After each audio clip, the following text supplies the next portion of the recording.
tumal-tumal naman ang araw na to. Araw-araw na lang ganito. Ang hirap-hirap. Teka, bakit pati yung pagsasalita ko ang bagal-bagal? Panaginip ba to? Kung panaginip nga to, sige nga, magpaulang ka ng pera! Teka, asan ba yung asawa ko?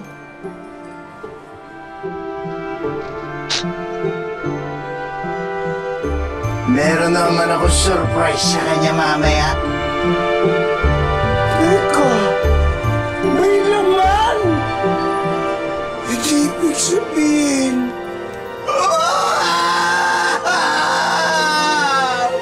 Panaginip ka to!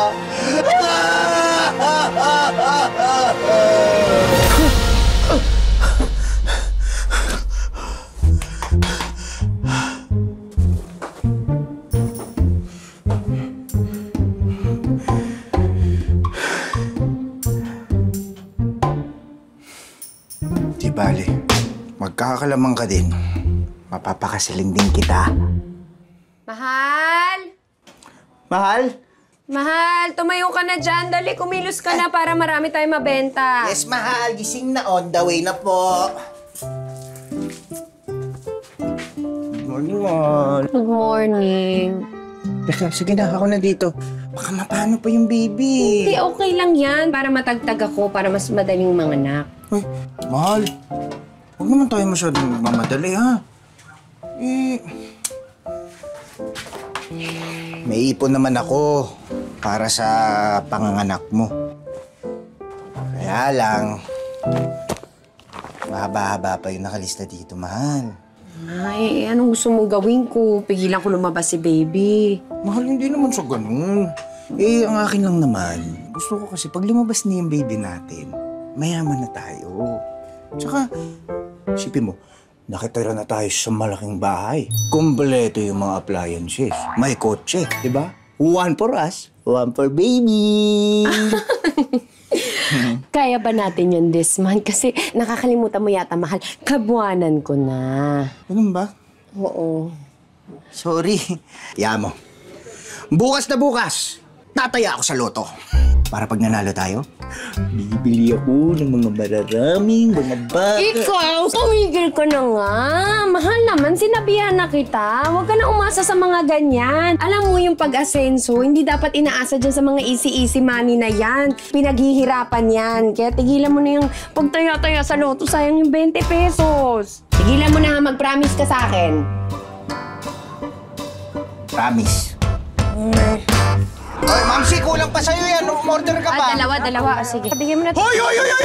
Brad! Hinay-hinay ka naman dyan! Ano ba, maliligo ka ba ng toyo? Mahal, ano ka ba? Hayaan mo na. Baka gusto niya ng medyo maalat. Mahal, okay lang na mawalan tayo ng customer na masibang katulad yan. Tignan mo naman, hirap na nga tayong mamuhunan. Tapos, ganyan pa, nalulugi tayo eh. Uy. Hey, wag po kayo makinig ha. Hindi kayo yung tinutukoy niya. Mahal! Ate Ja! Kuya Wesley! Good morning! Ito nga, isa pang asungot.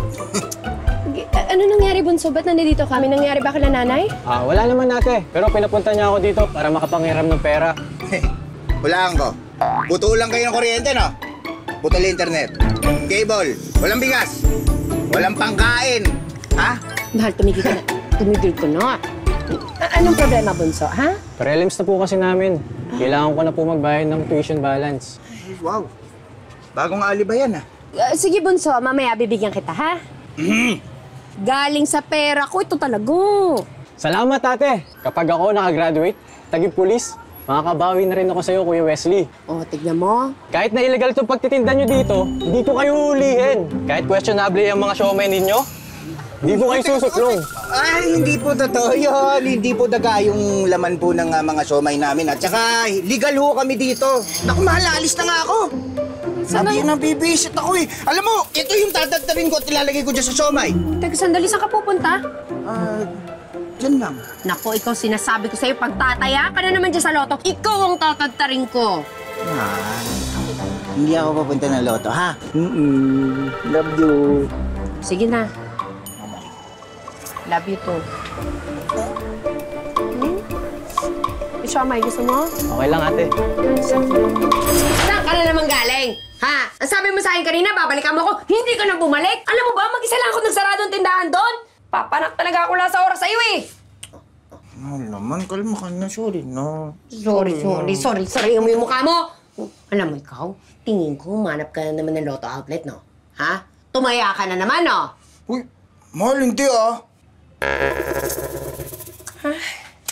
Mahal, eh diba, sabi mo sa akin, gusto mo ng cake? Eh, naghanap ako eh. Ayan oh. Oo, para sa'yo yan, mahal. Yoko na yan. Wala na akong gana.